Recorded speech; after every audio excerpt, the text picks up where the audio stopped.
Are we now like 2 weeks into Ash London joining this show, Grant Tenya? How are you feeling it? Yeah, look, it's been fun. Thank you so much. But if we're reviewing the process right now, look, I've got a bit of an issue that I need to discuss. Finally. You've waited till we're on the radio to bring it up. Yeah, I thought Very we'd just go into the weekend so we can just all consider this. Okay. I am jealous of your sex life. Hey. And at the start, when you were coming in, regaling us with your wonderful stories of wearing fancy knickers and having sex 3 times a day. Was it 3 times a day? 3 times a day. I was happy for you to start with, and now I'm just angry because it doesn't make me feel very good about myself. Well, I need I need to give some context here, so you don't think that we're some sex maniacs. Oh, you clearly are. Right, yeah. Well, Best type of maniac. my husband's on long service leave, which means he's just chilling like a villain. And I'm now doing breakfast radio, which means I'm getting home in the morning. So What's the earliest time during the day? Yeah. That not in counting, like it was 4 a.m. Yeah. What's the earliest time during sort of sunlight hours that some love making second place? 10:30? That's unbelievable. The studio 10's not even over.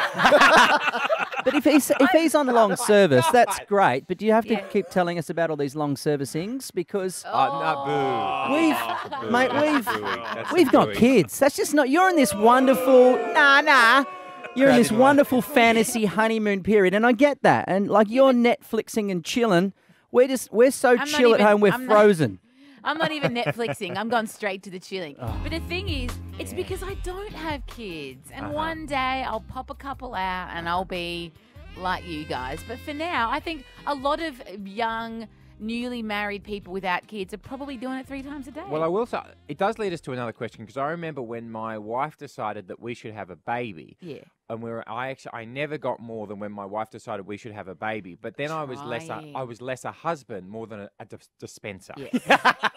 Absolutely. That's how I felt at that time. So, see, you were doing nice stuff, and at 7:30 rolls around, and we put our kids into bed, and we go, "Hey, doll, how about?" And I'll fall asleep with like a leg that's still hanging out with a shoe still on it. Like that's as sexy it gets in the Denya household right now. Maybe. You know how far we've gone, though? I realised I was watching a cow in our paddock the other day rub itself on the fence. Oh, God. And I realised I'd been there for an hour watching him do it, going, this is bad. This is all bad. You that's freak. hot. But that is hot. You.